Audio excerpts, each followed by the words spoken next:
These are the 5 serial killers who have claimed the most lives. Number 5. Javed Iqbal, a notorious figure in criminal history, was a Pakistani serial killer who committed one of the most horrific crimes in the country's history. We will delve into the background, crimes, and investigation. Javed Iqbal was born on October 8, 1956, in Lahore, Pakistan. Not much is known about his early life and upbringing, but his crimes would later shock the nation. Iqbal, described as a former journalist and businessman, became infamous for his heinous acts targeting children. Between 1999 and 2000, Javed Iqbal kidnapped, sexually abused, and murdered at least 100 young boys. His modus operandi involved luring vulnerable street children with promises of money, food, or shelter, before subjecting them to unimaginable torture and abuse. Following their deaths, Iqbal dismembered the bodies and disposed of them in vats of hydrochloric acid to erase any trace of his crimes. In December 1999, Iqbal sent a letter to the authorities confessing to his crimes and providing a detailed account of his horrifying acts. In the letter, he claimed to have killed the boys as an act of revenge against society for failing to address the issue of child abuse. Shocked by the confession, the police launched a massive manhunt to apprehend Javed Iqbal. Javed Iqbal was arrested on December 30, 1999 in Lahore. During the investigation, the police discovered evidence supporting his confession, including photographs of the victims and items belonging to them. The remains of 2 victims were also recovered from the acid-filled drums at his residence. Javed Iqbal's trial began on February 7, 2000, and attracted significant media attention due to the gruesome nature of his crimes. Iqbal initially pleaded not guilty, but later changed his plea to guilty. In June 2000, he was found guilty on 100 counts of murder and multiple charges of sexual abuse. After his conviction, Javed Iqbal's case took a disturbing turn. While awaiting sentencing, he reportedly committed suicide in his jail cell on October 7, 2001. However, this event raised suspicions of foul play, and questions surrounding his death remain unanswered. Number 4. Miyuki Ishikawa's criminal case remains a haunting chapter in the history of Japan. Miyuki Ishikawa was born on October 19, 1897, in Fukushima, Japan. Ishikawa became a prominent figure in the early 20th century for her involvement in numerous cases of infanticide. During the 1940s, Ishikawa worked as a midwife in Tokyo, primarily serving low-income families. Tragically, she took advantage of her position and preyed on vulnerable women who sought her help. Ishikawa engaged in a scheme where she convinced expectant mothers to give up their infants for adoption, promising them a better life. Instead, she either let the babies die or killed them directly through neglect or suffocation. In 1948, suspicions surrounding Ishikawa's activities reached a tipping point when the unusually high number of infant deaths under her care raised concerns among medical professionals. The police launched an investigation, and Ishikawa was apprehended on June 14, 1948. During interrogations, she admitted to her crimes, shocking both the authorities and the public. Miyuki Ishikawa's trial commenced on September 21, 1948, and drew significant attention from the media and the public. She faced charges of murder, neglect, and fraud. Ishikawa defended her actions by claiming that she believed she was offering a mercy killing to children born into dire circumstances. However, her defense did not sway the court. On December 23, 1948, Miyuki Ishikawa was found guilty of multiple counts of murder and neglect, receiving a sentence of 8 years in prison.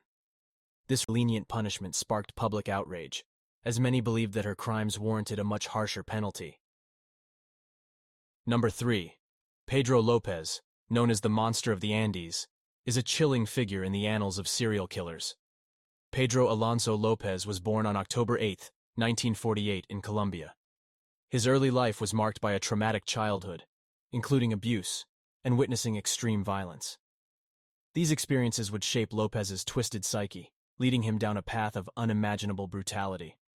Between 1969 and 1980, Pedro Lopez embarked on a horrifying spree of murder and sexual assault, targeting young girls in Colombia, Ecuador, and Peru.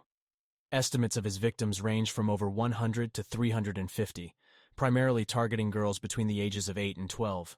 Lopez's modus operandi involved gaining the trust of vulnerable children before luring them to secluded locations where he would assault, strangle, and bury them. In 1980, Lopez's reign of terror came to an end when he attempted to abduct a young girl in Ecuador. However, the girl's cries for help drew the attention of local market traders who apprehended Lopez and handed him over to the police. Shockingly, the authorities initially dismissed his confession as a fabrication. Pedro Lopez's case faced several obstacles and controversies. Initially, Ecuadorian authorities released him due to a lack of evidence, enabling Lopez to evade capture temporarily. However, the persistence of two determined detectives, Jorge Sanchez and Pedro Valverde, led to Lopez's recapture in 1983. In a controversial legal twist, Ecuadorian law at the time stated that a person could only be convicted of the crimes for which they were arrested. As Lopez had only been apprehended for the attempted abduction and not the murders, he faced a maximum penalty of just a few years in prison. This prompted a race against time to gather evidence and testimonies from victims' families across multiple countries to build a compelling case against him. Pedro Lopez's trial began in 1983, with the evidence against him consisting of chilling accounts from survivors, witnesses, and exhumed bodies. On April 28, 1984, Lopez was found guilty of multiple counts of murder and sentenced to a maximum of 16 years in prison, the maximum sentence possible under Ecuadorian law at the time. However, due to his cooperation and the absence of a long-term facility, Lopez was released from prison in 1994. Following his release, Pedro Lopez's whereabouts remain uncertain. Number 2. Luis Garavito, infamously known as the Beast of Colombia, is one of the most prolific serial killers in history. Luis Alfredo Garavito Cubillos was born on January 25, 1957, in Colombia. His early life was marked by poverty, abandonment, and abuse, which may have contributed to the development of his violent tendencies. Between 1992 and 1999, Luis Garavito preyed on vulnerable young boys, primarily from impoverished backgrounds. He traveled throughout Colombia, gaining the trust of his victims by offering them food, money, or false job opportunities. Once lured, he subjected them to unspeakable acts of torture, sexual abuse, and murder. The exact number of his victims remains unknown, but estimates range from 138 to over 300.